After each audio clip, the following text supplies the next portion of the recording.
Gary, great to see you again. Thanks for being on. Thank you for having me. Appreciate it.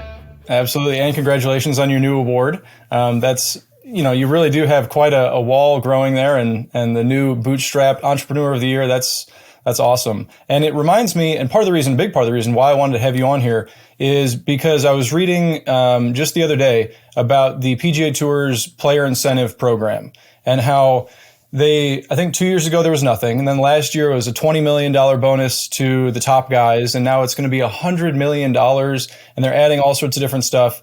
And a big part of that is related to your online presence. People are searching for you. They're looking at your social media, what kind of engagement you have. And it's easy, I think, for people to have kind of an old-fashioned mindset and be like, oh, well, I'm just going to go let my performances do the work and that'll get me the exposure. But stuff like the PIP, that's showing the importance of the online presence. And there's really nobody that I know better as a marketing genius, as an entrepreneur, a way to grow yourself than you. So I'm really glad to have you on here. And I think it'll be really insightful to learn some of the stuff that you've done to grow your various brands so quickly. Well, thank you. I appreciate that. That was a very nice, warm welcome. And, we have put in a lot of work, and we're just grateful for the position that we're in. And we just are excited to see where this thing's going to go. All of our companies are continuing to grow through the internet marketing that we do. And it's an exciting time here at Lagshot and all the companies that we have.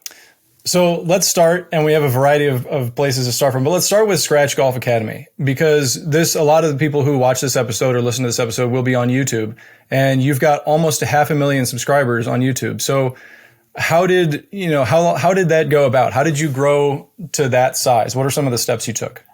Absolutely. The biggest thing with YouTube is consistency. And YouTube, there's a number out there that has been kicked around for years. And I believe it holds true. Once you get 25 videos, you kind of reach into a different pool. Your algorithm changes. They start actually showing your videos more.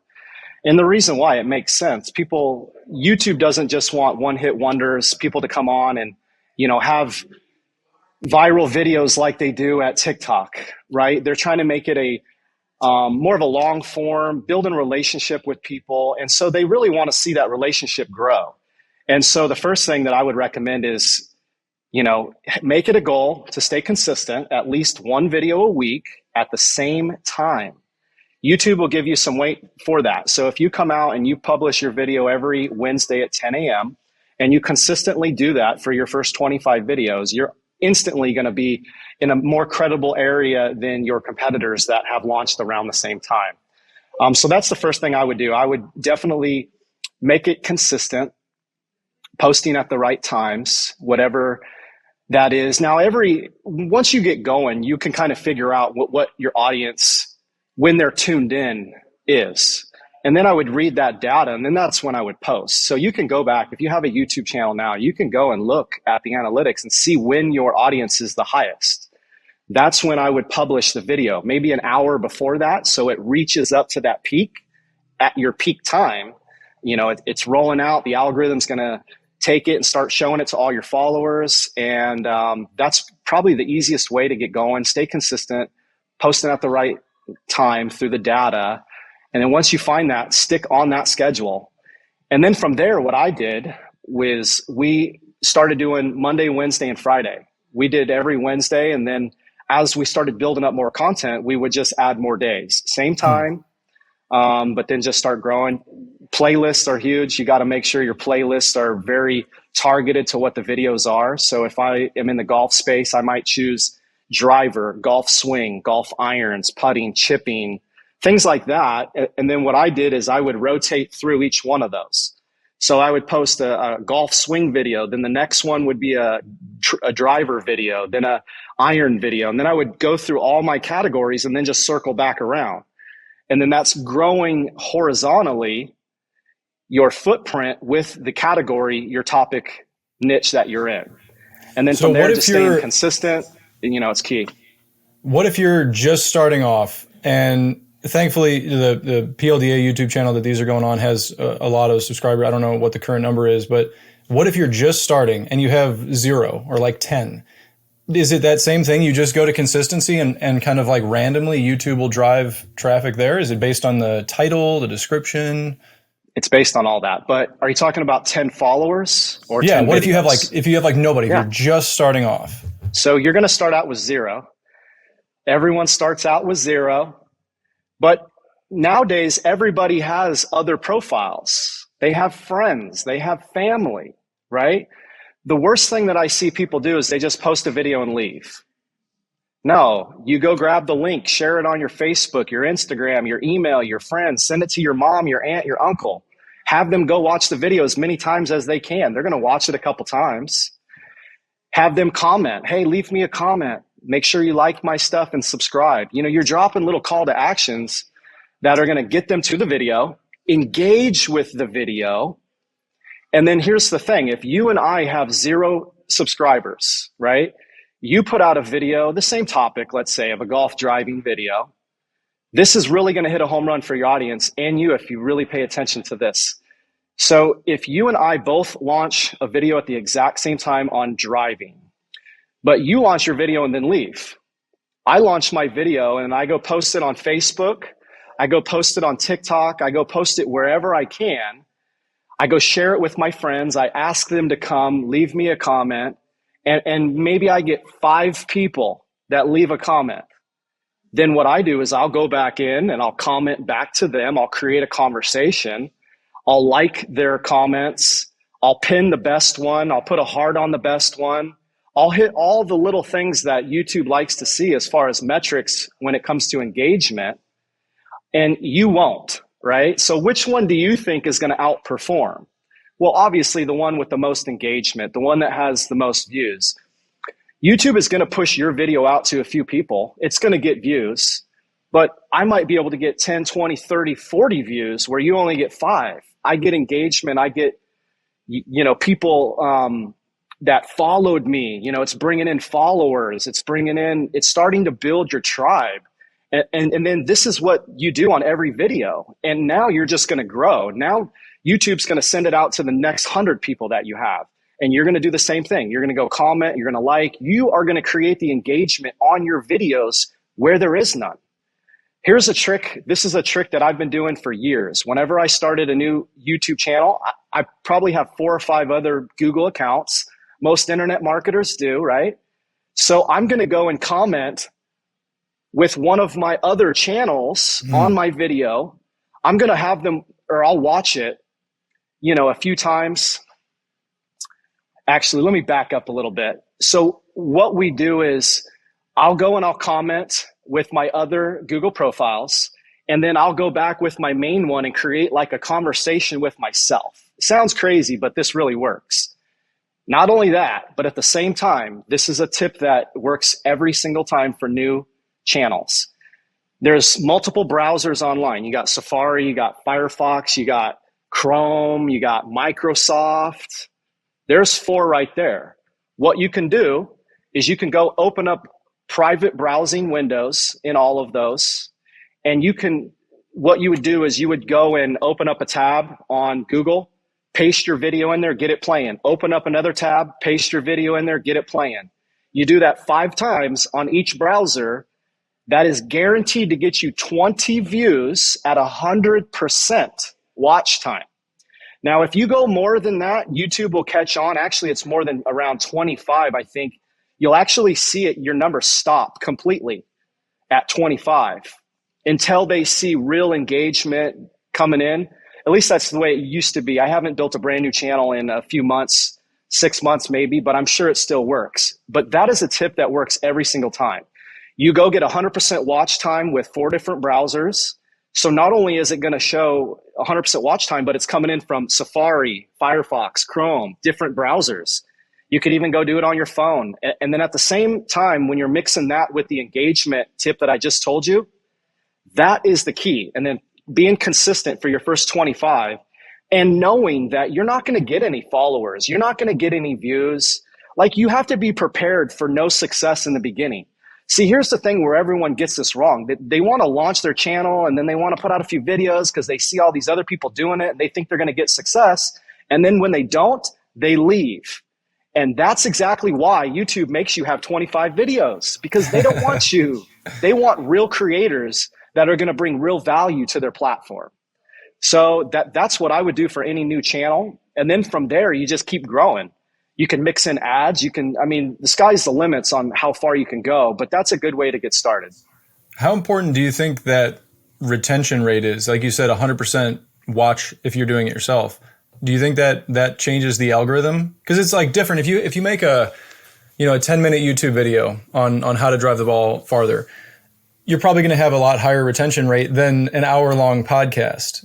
But I'm sure there are some ways to play with it, like adding more ads or something. Like how do you think that plays out? Well, you're 100% right. They do look at the retention rate, but they also look at watch time as a whole. So if you have an hour-long video and they watch 15 minutes of that, that's only 25%. But they know that person watched this long video for a long period of time. So it's still going to hold weight, but I would rather stick to the shorter videos that's going to get a higher retention rate, especially if someone's just starting out. This is a very key, important tip. When you're just starting out, you want to keep your videos as short as possible because nobody knows you. They're not naturally going to stay on your video for the period of time where someone might on Scratch Golf that's been following us for a year or two. It could be great content, but there's no reputation there. They don't know who you are. There's no credibility. So the best way to do it when you're starting out is do 2 to 3 minute videos and try to get that retention rate above 50%. Scratch Golf Academy consistently is around 70% retention rate. And that's why we dominate in all the searches. That's why we show up in all the recommended videos.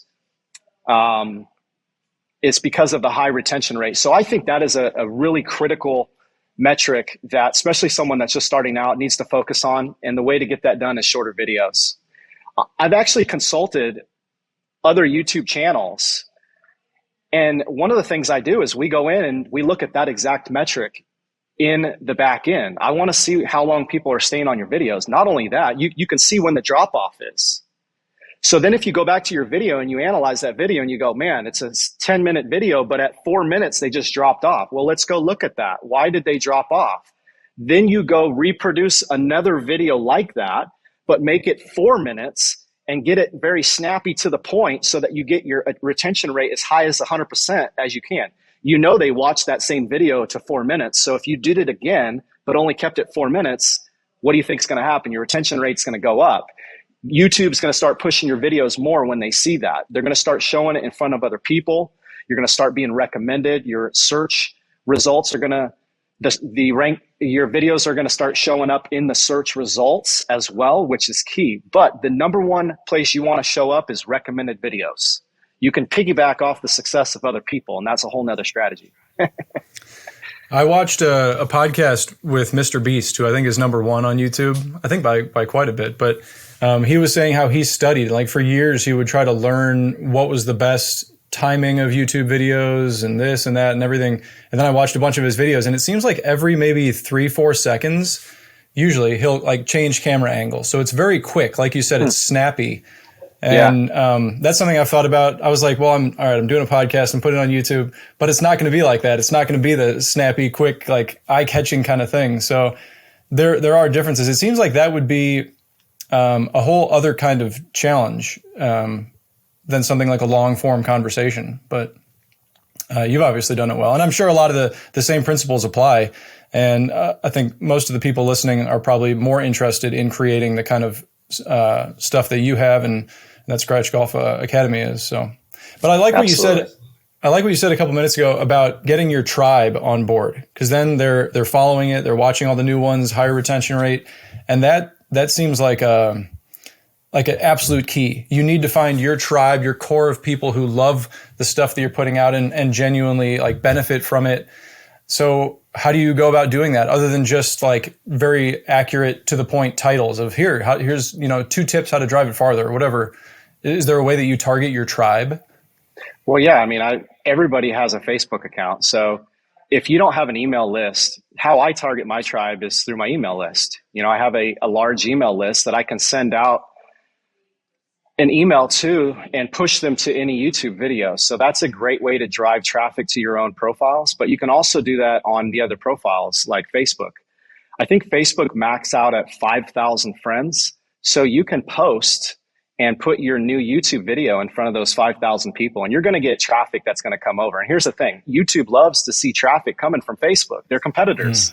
So what do you think is going to happen if all your videos that you post on Facebook, they see the traffic leaving Facebook to go to YouTube? What do you think YouTube's going to do? They're going to start pushing your videos more because they know what you do. The algorithms are so smart. They know more than we do. They know what you're doing. They know, where you're posting your links. I mean, they've got sophisticated software and engineers that are way smarter than us. Yeah, I'm sure. And that makes perfect sense. Of course, they would want to be guiding it back to their platform, to their own platform. Do the same principles apply then when you're growing Instagram and TikTok and all of the other platforms? No, because YouTube is long form content. The platforms, Instagram, TikTok, Facebook Reels, even short, the YouTube Shorts, you're most likely going to just see a lot of brand awareness from those channels. You're not going to see a lot of conversions unless you're running ads at those platforms.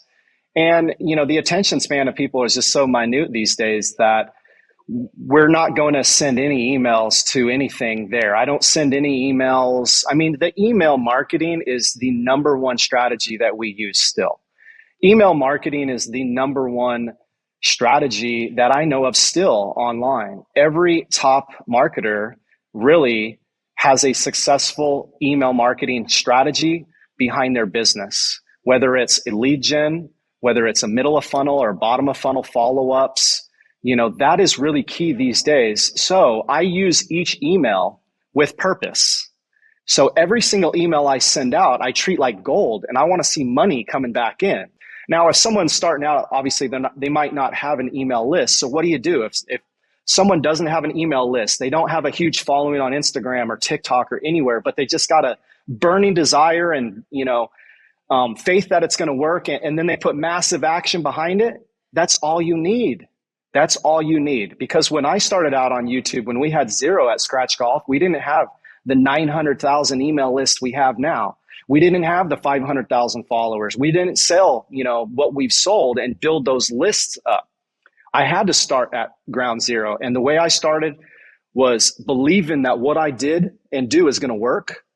Having faith that, if I keep pushing forward with massive action, I'm going to get to the goal that I want, believing that I'm going to get there, and then putting that massive action behind it. That's the recipe to my success. It's nothing special. I'm nobody special, but you know what? I'm a hardworking guy. I'm here from, 12, 14 hours a day grinding at this thing. I don't have to, but I want to be here hands-on because I know that's what's going to move the needle. And so starting out, you don't have all that to work with, but you do have a belief system. You do have a faith system, and you can put massive action behind whatever you're doing. And if you have structures and strategies like the ones I've already given in this video, anybody can go out there and get a YouTube channel, but you have to be prepared to fail. And that's just an opportunity to learn.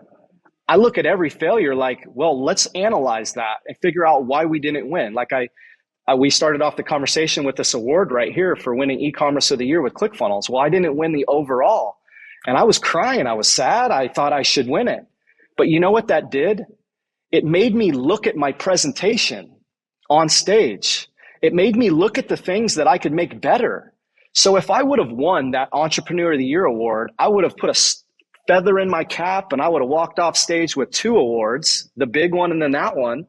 I would have never looked at my presentation. I would have been on my, resting on my laurels, on my accomplishments. And yeah, they're going to call me back and I can't wait to go crush it again, right? But through failure, I found things that I could change to make better. And so these people that are starting new channels, they should be looking at every single video as they're starting out. What worked? What didn't? Let's look at the data. How long did they stay on the video? How many times did I share it? Did I get comments? How much engagement? Did I do as much as I could do?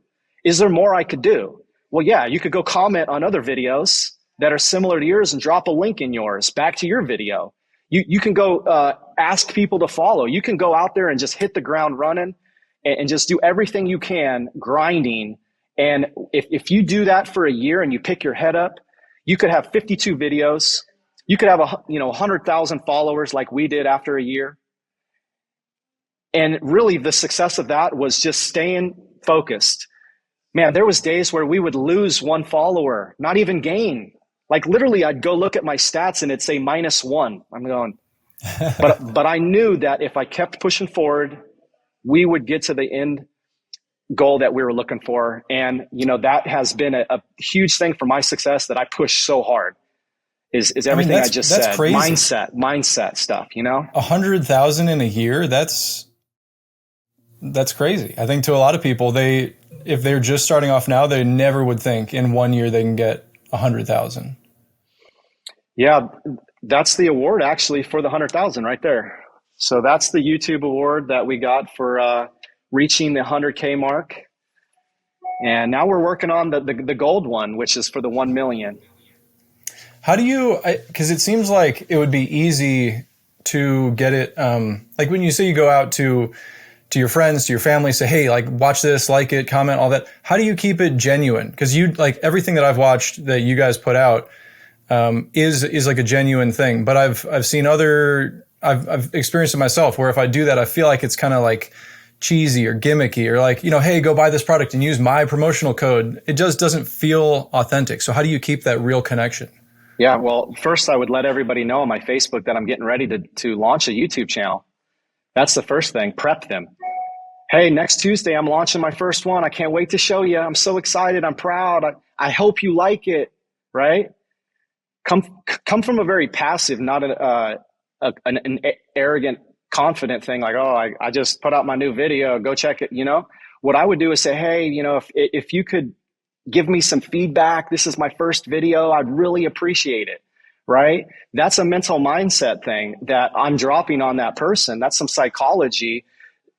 Everybody likes to help for the most part. People generally like to help. If I asked you for help, you're going to look at your schedule and see if you can make it work, I bet. You're a nice guy. Well, everybody's pretty much got that built-in feeling inside of them. We're humans, right? So if I say on my Facebook page, especially if I have 100, 1,000, however many Facebook friends, if I'm letting them know what I'm doing, I should be engaging and then prepping that launch. So we like to do a pre-launch for anything. And then even after the launch, you're going to continue to talk about it. So leading up to any launch, we'll talk about something for a week. And then out of that launch, we'll still talk about it for another week. And so what I would do if I didn't have any marketing channels set up like email or, big followings, most people do have Facebook. They probably have 500 to 1,000 friends. I would start there. Hey, I'm doing this. This is what I'm doing. I'd really appreciate if you can give me some feedback. And then when you do launch, you send them that link and then you ask them again, you remind them of what you're doing. Please go there and leave me a comment. I'd love to have some feedback on what you think. And then take that feedback serious. When they do have comments or they do give you feedback, then you might want to look at that and see how you can make your program better. Yeah.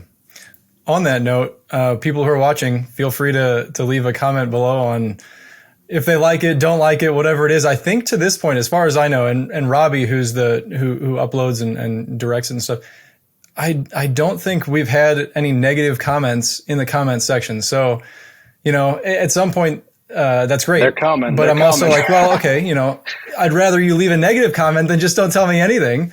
So I guess maybe I'm opening a door here that I don't want to open, but I mean, bring it on, Well, here's a tip that I would recommend too. When anyone is launching a video, even now for yourself, I would post a comment right after I post and create some sort of a question engagement. So you can get them to engage.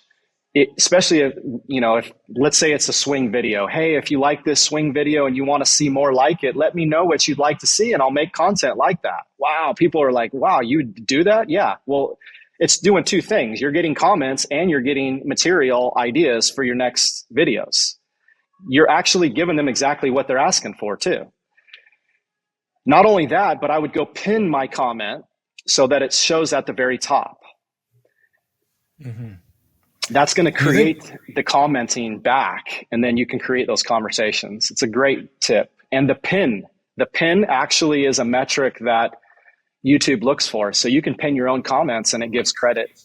Do you think that part of the reason why you said you don't use Instagram for other than just kind of like brand awareness is because you can't get that same call to action? Like you can put a link in your profile, but that you can't click a link right on your post there. So I would imagine that it's not as productive for making sales or doing whatever it is that you want your viewer to do. Is that part of the problem?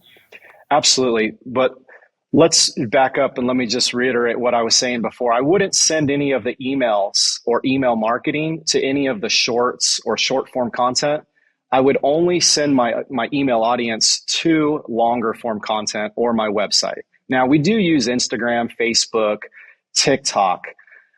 That is going to be more of a brand awareness, but I wouldn't stop asking for conversions in those. I would still do a 1-minute viral video template formula that we use here at all of our businesses. So it's a basic strategy of attention grabbing headline, the problem, follow up with the solution, add some credibility, and then at the end, have a call to action. So you can still get that done in short form content. And the ones that are doing that successfully, that are our affiliates, our ambassadors, are the ones that are able to convert on those platforms like Instagram and TikTok. The call to action be, hey, if you like this, go click on the link and check it out. Save 15% off in my bio. Boom, there it is. 3 seconds it took me. If I hit all three or all of the other parts, I could do it in 15 to 20 seconds, and it actually provides good content for the viewer. It is a little bit harder on those platforms like you're talking about because you have to steer them to the profile link. And, I see a lot of people make mistakes where they have way too many links in their profile link trees. When somebody goes to that and they see 10 different offers that you're promoting, it's like, for one, it's going to lose credibility for your future videos because they know you're just out there promoting other people's products. You're not genuine anymore, so they have no real reason to follow you. And it's going to hurt your sales because the more offers that you give somebody, the less likely they are going to buy overall. So if I would give any tip for the Linktree stuff, it's have no more than 3 partnerships, period. Build real brand partnerships with those companies and promote their products through your daily use, not just, hey, here's a lag shot swing trainer and here, go save money. No one's going to buy that on the first one. But I guarantee you, if you make 7 videos in a row about how you warm up and how you use certain products, people are going to go, wow, I need that too. They know you're real. They know you're genuine. That's one of the things about lag shot that I think is kind of funny. Like in all of the episodes, there's an ad insert saying like, hey, go buy the lag shot. It's my favorite. You should buy too. And that's true. And I think some people, just because they see ads like that all the time, don't believe that it's true. So then at the World Championship this year, Josh Koch, who's one of the top long drivers, and he was doing some commentary at that time while I was hitting. He's like, oh yeah, I saw Steve warm up today. He actually does use the lag shot. And, it's true. And it's a great way to, like you said, establish that credibility and let people know that it's real and it's different other than just somebody saying, here's a product, go buy it. Absolutely. So. Okay, I got a little tip for you guys. We are absolutely crushing it on Facebook Reels right now. Absolutely. We're crushing it on TikTok, but some of my best converting, some of my highest viewed videos on TikTok in the millions are 5 to 10 times that on Facebook Reels. I've got a couple Top Golf swing videos, over 10 million views on Facebook. But here's the tip. You can drop a link in the comments of Facebook.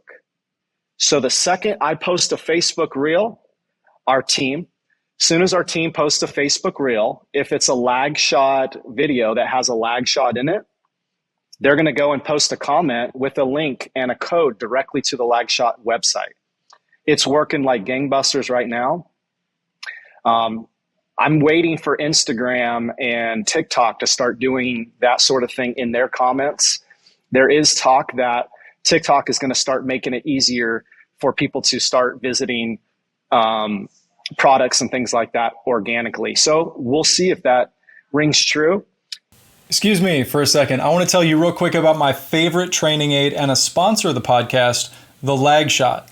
It's designed with what they call lag flex technology that'll help you to create and maintain more lag in your swing, which will give you better consistency and more speed, which we all want, right?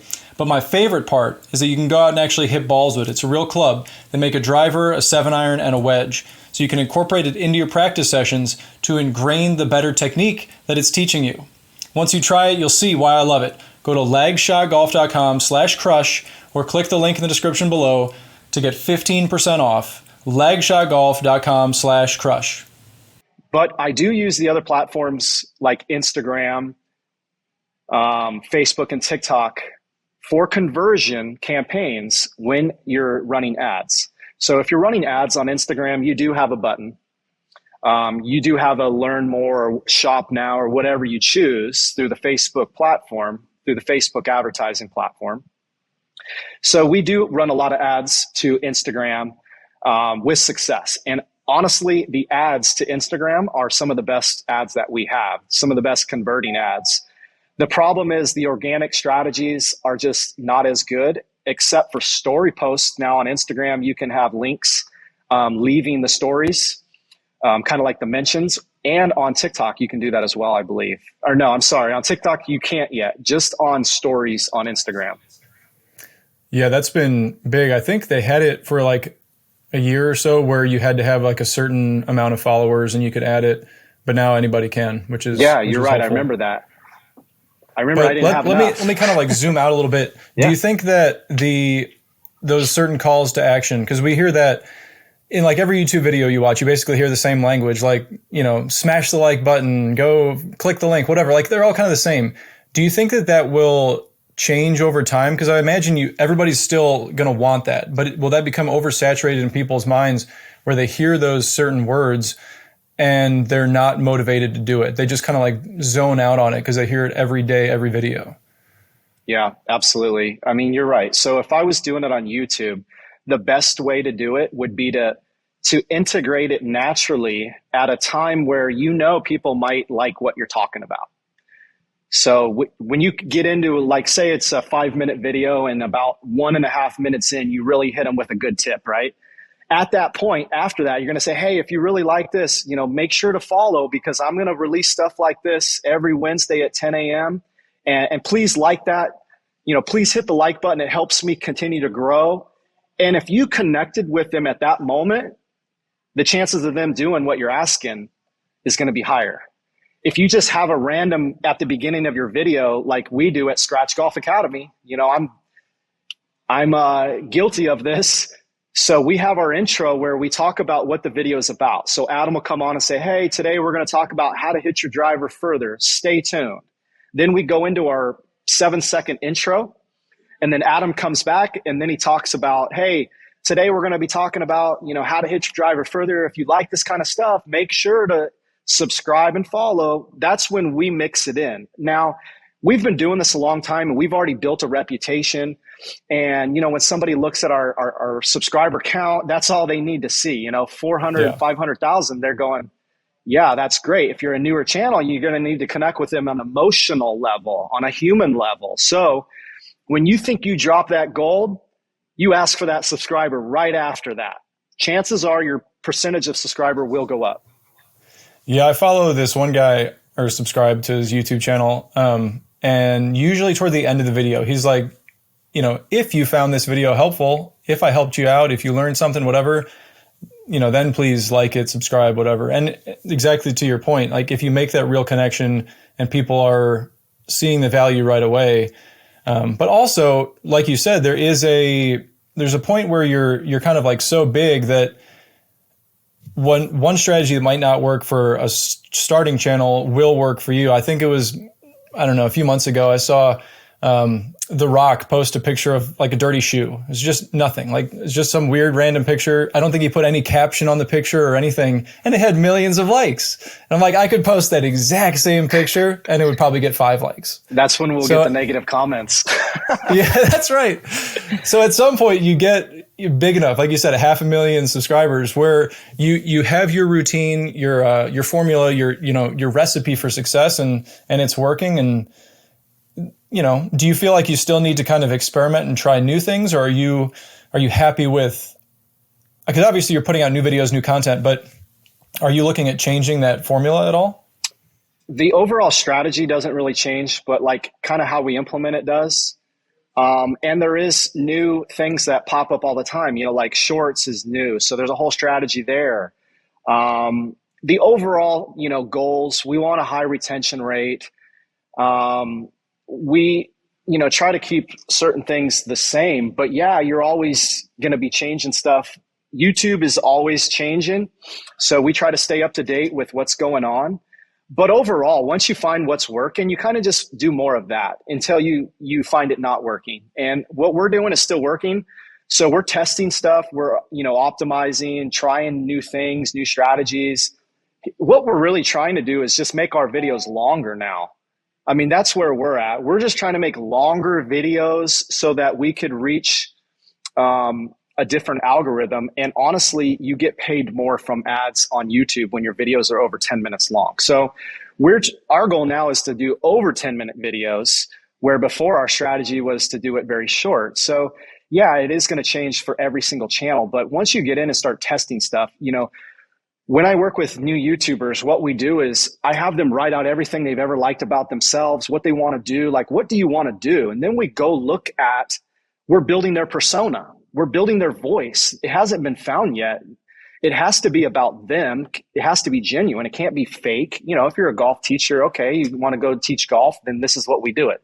But if you're not a golf teacher, like one of the guys that I work with, he is a TikTok entrepreneur. He's got 300,000 followers on TikTok, but had 1.2 thousand on YouTube.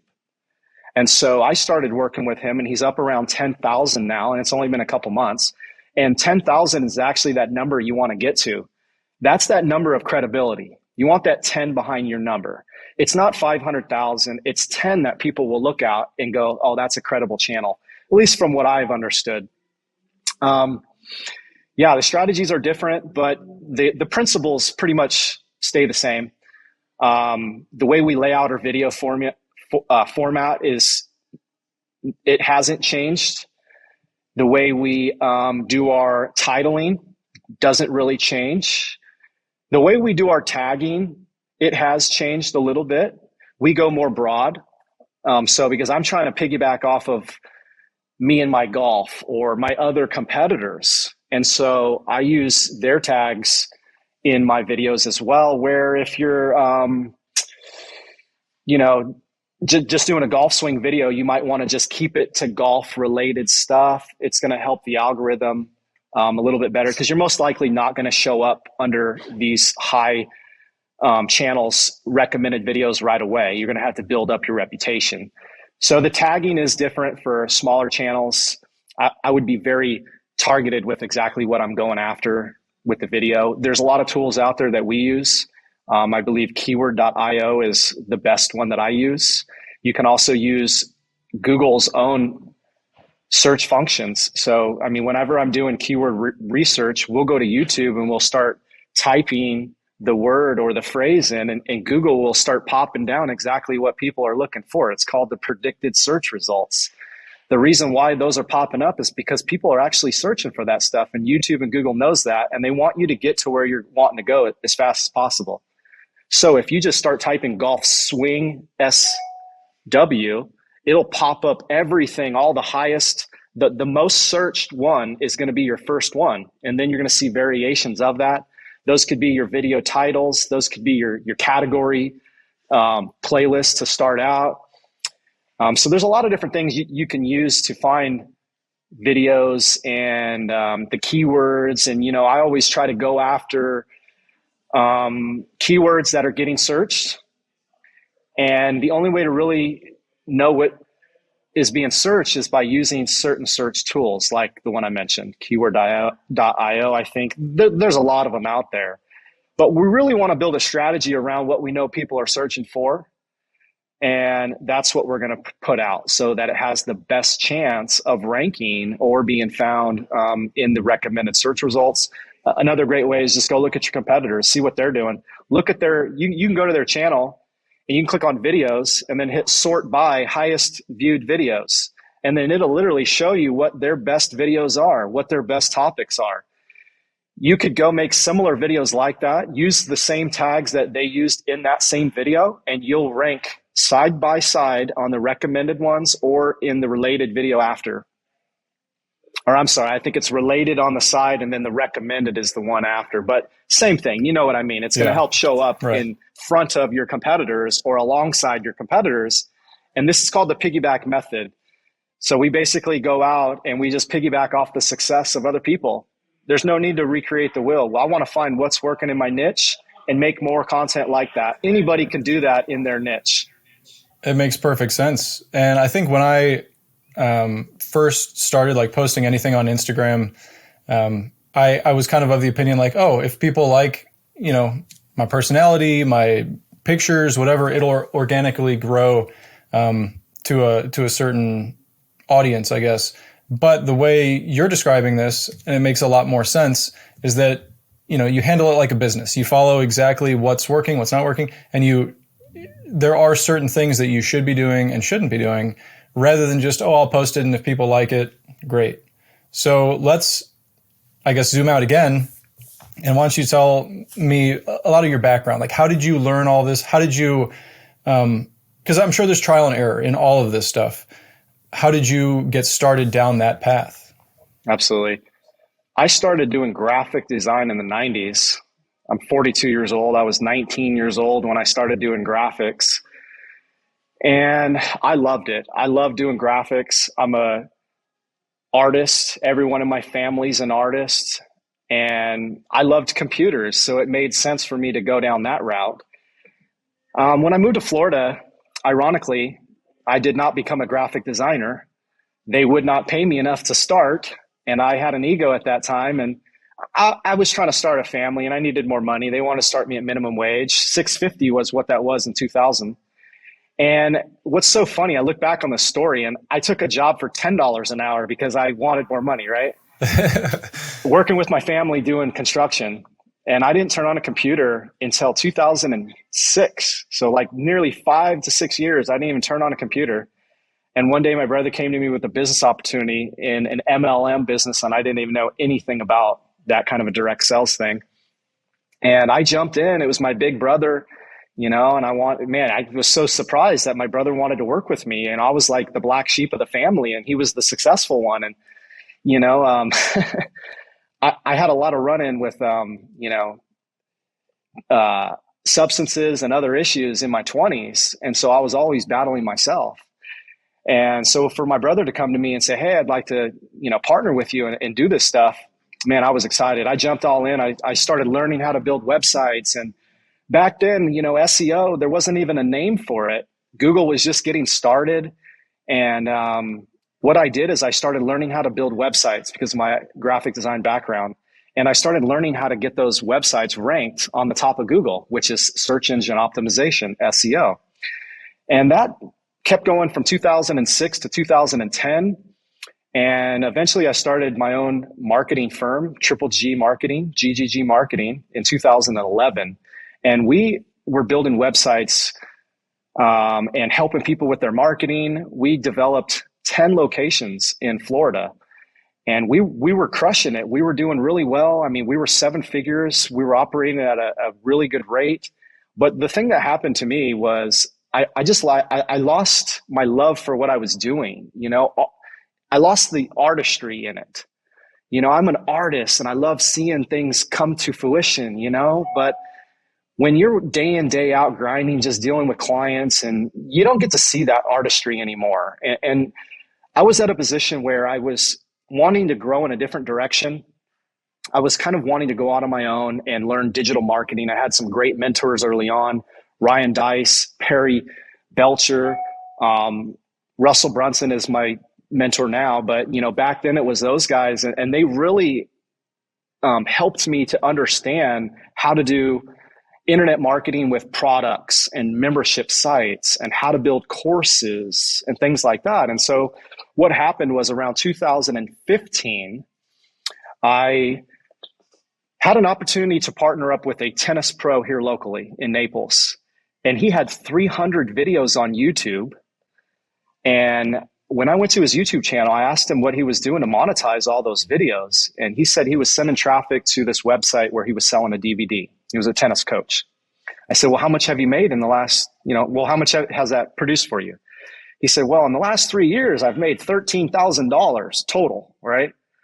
And I'm going, dude, you're sitting on a gold mine. You got 300 videos on YouTube. You know how many videos, just to pause for a minute, we have on Scratch Golf right now, like 350, and we got almost 500,000 subscribers. So I'm like, and I know how much that's brought in. And I was like, man, you're sitting on a gold mine. What are you doing? And he said, yeah, I just don't know what I'm doing. And so I came in and I took 150 videos off of YouTube and I built a membership site and I put a $197 price tag on that. It was a one-time fee. They could come in and get his whole collection. And that first year, we sold $50,000 worth of memberships.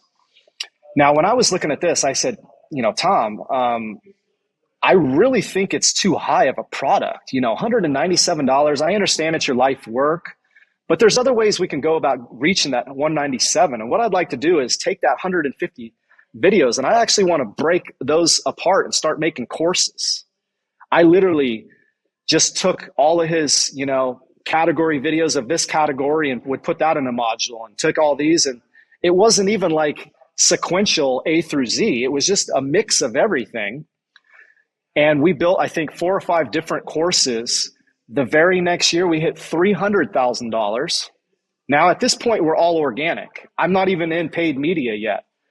We had done 300,000 organic with the YouTube channel, just sending our traffic from YouTube, all the new videos that we were putting out. He was doing a bunch every week. And so every new video, we would drop a link, we would drop a call to action, go check out our membership site. They would sign up. This is early on in 2015 before people were getting inundated with email marketing and banners and all that stuff. So we still had a great opportunity to send people to our page, collect their email, follow up through the back-end strategies, all the email marketing. Basically, we would give them we would say, hey, go download our free 7-day course. We're going to teach you how to become a better tennis player. And that's not what it actually was. I don't remember. It's been so long. But we would send them over and say, hey, we're going to give you this thing in exchange for your email. And then as soon as they would give us their email, we would drop them on another page and say, hey, congratulations for giving us or for downloading this free gift. It's really going to help you in XYZ. But what about the other areas of your game? What about your short game? And then you get them thinking like, oh yeah, what about that? Now I have them right where I want them. And then I would present an offer to them. And then directly after that, continue to promote more offers until they stopped buying. And then whatever they don't buy, I follow up again with email, right? Not to interrupt, but do you think that strategy is still a viable one today? Because you said it was a little bit different with email marketing and whatnot back then. Do you think people can still have that kind of crazy growth that you had with him? 100%. 100% email opt-ins still work like gangbusters. Because here's the thing. If you have what I want and I see value in it, I'll give you whatever the heck I have to. And if you're only asking for an email, here you go. I want that thing. It's that 10-part free series that's going to help me hit longer. You're a long drive guy. I would build a 3-part series on how people can gain 5 to 10 miles an hour more of a club head speed if you're an amateur golfer, and position it as an expert in the long drive space. They're going to come to the page and go, wow, you're a long driver and you're going to tell us how to hit farther? Well, heck yeah, I'm going to give you my email. And then you have to work with the messaging. Maybe that messaging isn't correct. Maybe you want to test a few different options. So you start doing split tests and you find out what works. When you find out what works, then you just throw gasoline on that one and ride that one vertically. So yeah, it still works absolutely well. We are crushing it right now in email marketing. I'm generating, thousands of leads every single week, and all those leads are converting. At Lagshot, each lead is worth $12 to $15. So that means if I go buy leads for 3 to 5, I can triple my money, right? And that's the average, opt-in at Scratch Golf. I'm paying $3 for. We've generated 700,000 leads. Still, the same 3 opt-ins that I started with 3-4 years ago, we're still using because they're still working. And the reason why is new people keep coming onto YouTube. New golfers are coming and going at a daily rate, right? So I'm there when they come on. When they come to YouTube, they're searching these things to help them get better. And then they're going to find my videos, and then they're going to see the link. They're going to go. And the key that you want to do is don't have, let's say we're in golf, right? So if I have one course that's just about how to hit the ball farther, it's going to be really hard to convert on a video about chipping. So let's say I put out a chipping or putting video, and then I have that one course that says, hey man, you want to hit long drives, go get my course. They're going to be like, yeah, that sounds great to some people, but the majority can be like, dude, I'm trying to fix my putting, right? Yeah. I already crushed the ball. So what you would do is create a putting course, a putting free course, or a short game course. And that's what we did at Scratch Golf. And that's why it continues to still work, because anytime we put out a driving video, a wood video, something about your long game, I'm going to send them to my Gain 25 Yards course. Anytime they're, searching something about how to stop chunking, how to stop shanking, how to fix a slice with an iron, I'm going to send them to my Solid Strike Formula course. And then if it's a putting video, chipping video, I'm going to send them to the Short Game Secrets course. And notice how each one of those free courses has a branded name that sounds exciting. The Solid Strike Formula. It's a free course. Gain 25 yards. The Short Game Master Series, it's Short Game Secrets is the free course. But here I'm going to take it even one step further. So now they come in on a driving video or an irons video or a chipping video. We send them to one of those free courses. Well, guess what's on the back end? The same course, but a paid version. I'm not trying to sell the chipping guy a driving video. Now, maybe after he buys the chipping video, I'm going to follow back up with a chipping course. The next course, because I want to make my average lifetime value as high as possible. But I want to be congruent. Congruency and consistency is important. If I'm putting a video out on YouTube about driving, it's going to go to a driving course, and it's going to send them to our Full Swing Master Series course. If it's short game, we have a Short Game Master Series course. That's going to help your conversion rates go up. And when you're able to be more congruent like that, especially with the lead generation, your costs are going to go down, your conversion rate goes up. That gives you more money to go spend to get more leads. That it's going to push them through this funnel that's super targeted on whatever they come in at that exact moment. I need to fix my driving. I'm not trying to sell him a chipping course. I want to sell him a driving course. Now, later on, I understand that he sucks at chipping and he's going to need my course, right? And I'm going to recommend it to him in email. And when they come through the email funnel, they go to the website. If they don't buy it, then I'm going to follow up again through email. And then the other strategies are going to kick in. The Google ads remarketing, the Facebook, the Instagram, the TikTok, the everything. I'm going to chase you around until you buy my stuff. That's the way it works. Or unsubscribe from the list. It works perfectly in golf too, because, you can go out and have a great driving day, but maybe you putted poorly. So then you're going to start looking up, why am I putting? Like, how can I improve that? And then you go out and you have a great putting day, but maybe your chipping is bad. And it's just kind of that process where you're always trying to improve things, but the things you're trying to improve are constantly changing. Absolutely. But anyways, I interrupted you. Let's go. So after you grew the tennis guys program and YouTube, all that kind of stuff, like what happened after that? What was the time frame to kind of get where we are now? Absolutely, man. I'm super passionate about this stuff, as you can tell, right? So after Tom, I was really getting heavily involved into golfing myself. This was around 2015 and 2015-16 time. And I looked for a pro locally. And because of my copywriting background, I know a little bit about copywriting. I know what gets people to move emotionally, and that's the key to copywriting. I reached out to every single pro locally and asked them if they would, in exchange for their lessons, I would build their website and get them ranked on Google. And I had 3 or 4 people here locally reach back out to me and say, yeah, I would love to talk to you more about this. And guess who was one of them? Adam Bazalgette. So Adam Bazalgette reached out to me.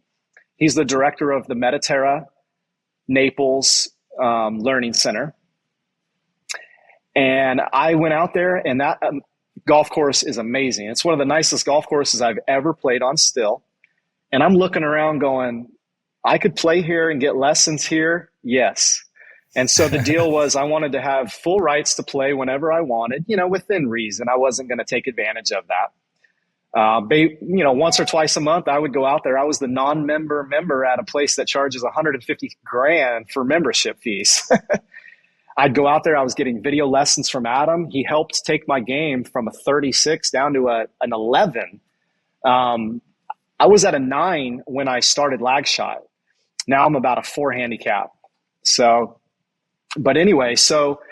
I went out there and I was, getting these lessons from Adam, and I was still doing the tennis business. And I remember telling Adam, we got to do this. It's so big, man. Golf is 5 times as big as tennis. It's the only sport where people have to pay to practice. You can be a tennis player and go get an old racket and a $5 can of balls, and you can play on the tennis courts for years. You can't do that in golf. You got to pay $10, $15 just to go practice hitting balls at the range.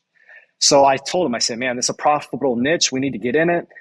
And so he was reluctant for several months. But what was the kicker was we were having a sell at our tennis client's website. And I remember out there the day I was getting lessons with Adam, and my phone kept dinging, ding, ding, ding, ding. And he's like, what is that? And I said, we're making money. I said, we got a sale going on, man. We sold like 10 grand that day, which at that time was amazing for us.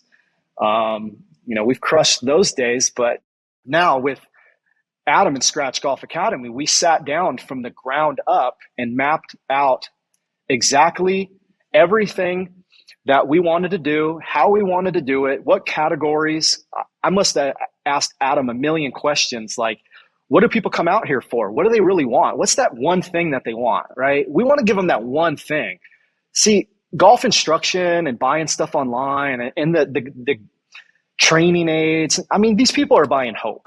Let's be real. When I go get a new driver, man, I'm hoping I'm going to get 20 yards extra out of it.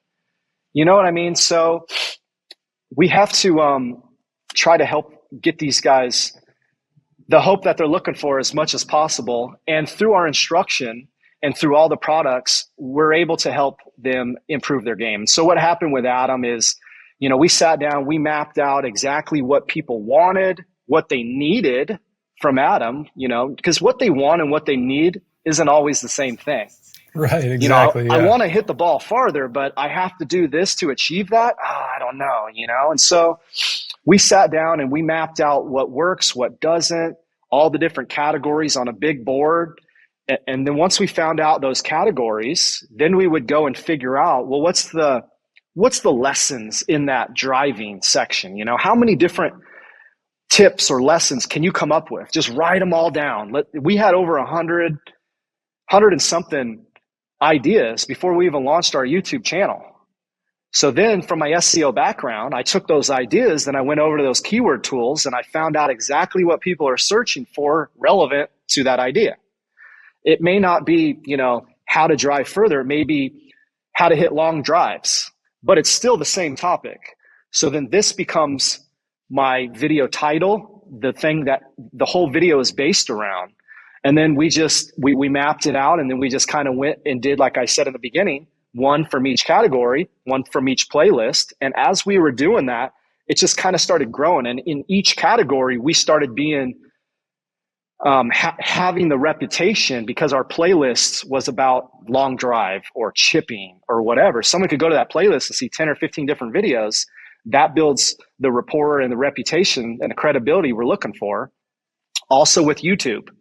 When YouTube sees multiple videos in a playlist, and then you got, 5 or 10 different playlists, and they're all related to the same niche though. Here's the thing. I wouldn't have, how to become better at tennis and how to become better at golf in the same channel ever. I would always want to keep it very, very targeted to one topic. So if it's tennis, stay there. If it's golf, stay there. I have a competitor that's a golf coach and a tennis coach. He has 2 different channels, tennis and golf. and he crushes it. So after we mapped it out, then we started producing the videos. And you know what? You're going to fail. You're going to screw up.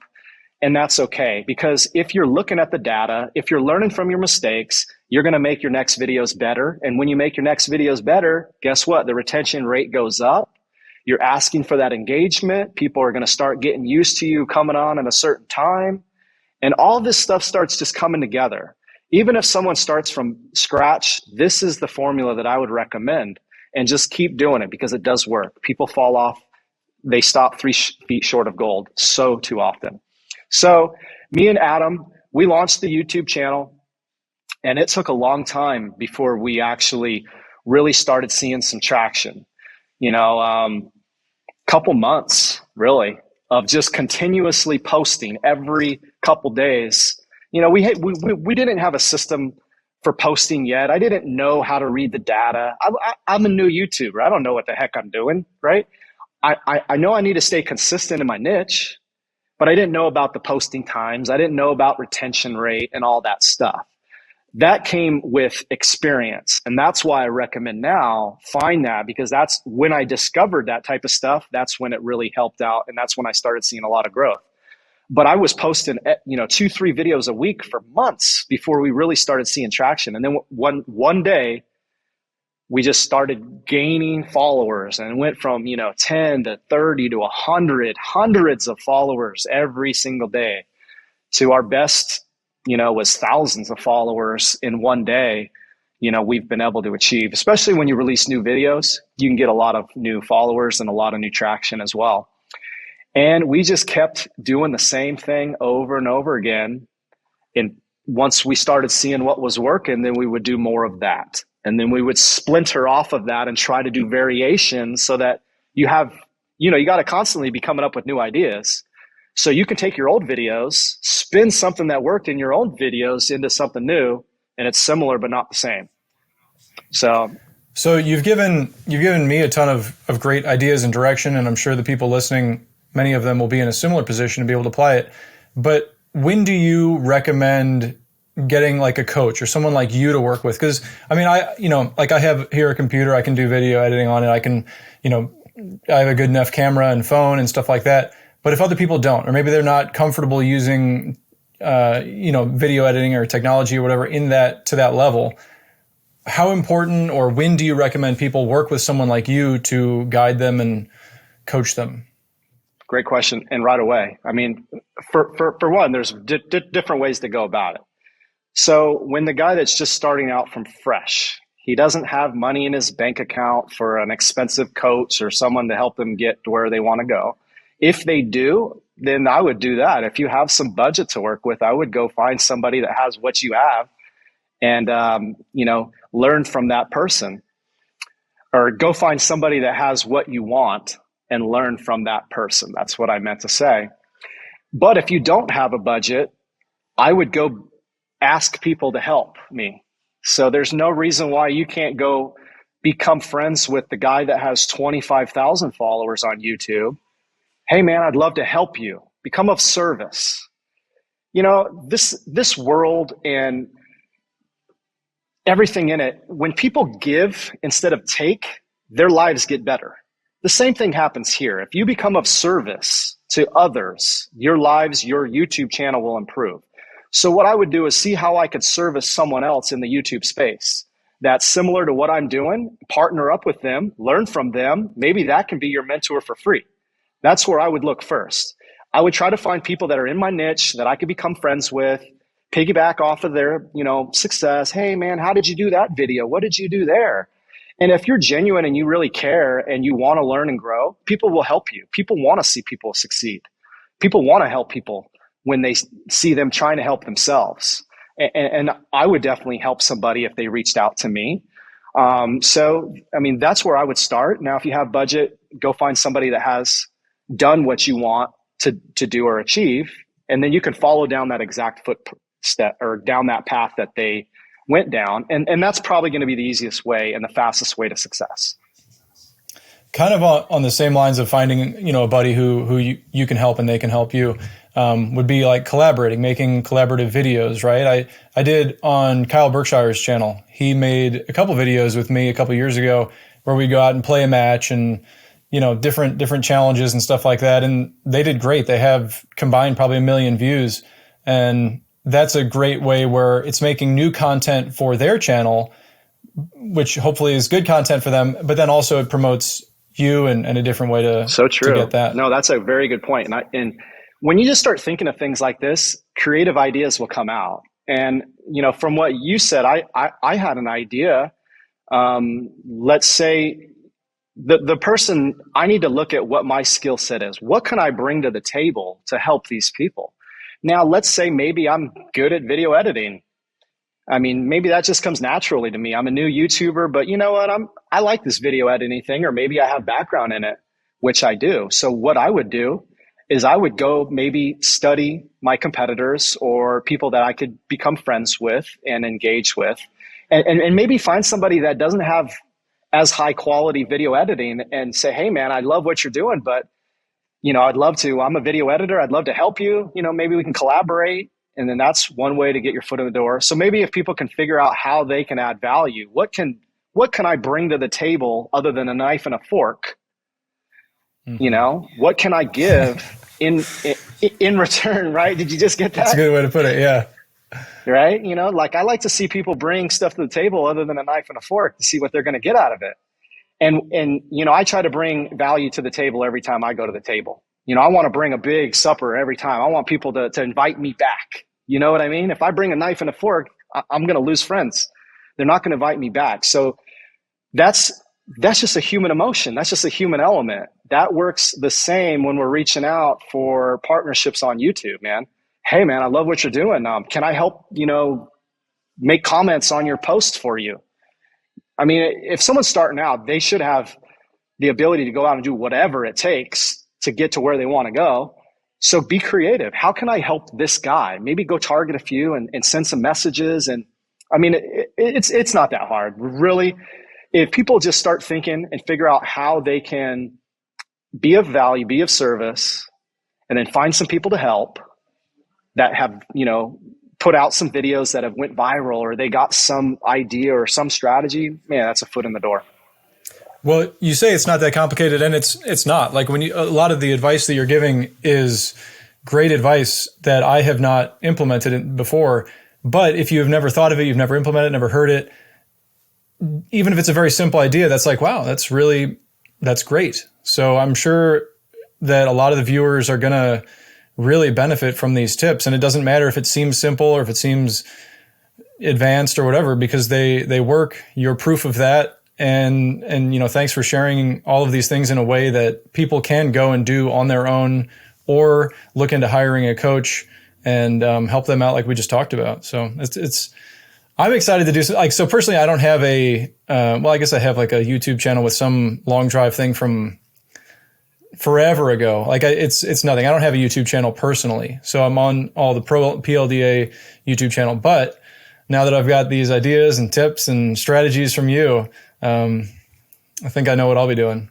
So, and then from there, once you get your YouTube system going, then you can branch out and start doing other things. Because you could use your YouTube content, your long form content, to produce the content for your short form stuff. So I would always start on YouTube first with your content. So start on YouTube, and then you can take that 5-minute video and you could chop it up into 3 or 4 different shorts. Put that on TikTok, put that on Instagram, put that on Facebook Reels with a link to whatever you're trying to sell. Or maybe it's back to your YouTube channel. Hey, go check out what we're doing on YouTube. That's an easy way where people can go viral very fast and have a link to a YouTube channel. Hey, if you like these videos, then go check out my channel. It's a great idea. They could do that on every single one. Put a YouTube video out and then have it ready with their shorts from that, then post that on Facebook with a link back to the YouTube. I mean, you should try it. I bet it could crush it for us. I think so. And like right here, we've got an hour of great information and content that, you could make so many videos, short videos out of this. So I've got some good stuff to work with. And then from there, once you get the free stuff, then you can start learning how you can use your traffic to monetize your business. Because really that's what YouTube and email, Facebook, Instagram, that's traffic to my website. And then you can start mixing in. Once you start building up your, maybe you build a course, and then a second course, and then a third course, and then you start selling, that first course at a cheaper rate to get ad costs down. I mean, there's all kinds of strategy you can do, but it all starts with the long form content, in my opinion, on YouTube, honestly. Well, here we go. We got it. So just kind of finally, what's next for you, for Lagshot? Everybody going? I mean, absolutely. What's coming up? Well, as far as Lagshot is concerned, we just finalized our 20th product. We have 40 different SKUs at Lagshot. Wow. So at Lagshot now, I'm a big advocate of growing this game of golf. Golf is a dying sport. Golf courses are closing around the world. And I think a lot of it has to do with the younger generation and the attention span. It's hard to get these kids, these younger generations, to stay on a golf course focused for 4 hours. That's probably part of it. And that's why a lot of these top golf places and indoor golfing places are popping up, is because we know that that's where the beginners have their first touch for golf nowadays. So if we can get in there and open those things up and get them excited about the game in a fun way, then it will get them interested in golf. And that's really what Callaway did with Top Golf, 20 years ago or whatever, because they saw that it was dying. So they went and created Top Golf. That's Callaway, if you guys didn't know. But yeah, I lost my train of thought. Let me get that back. So you're expanding more SKUs, more products. Absolutely. Thank you. So our junior golf program is the one that I'm excited about the most. We now can help golfers from 6 on up. We have a yellow club. It's 26 inches. It's designed for 6 to 8-year-olds. We have a 9 to 11-year-old club that's 29 inches. And then our standard 12 to 14-year-old version is our 32-inch version.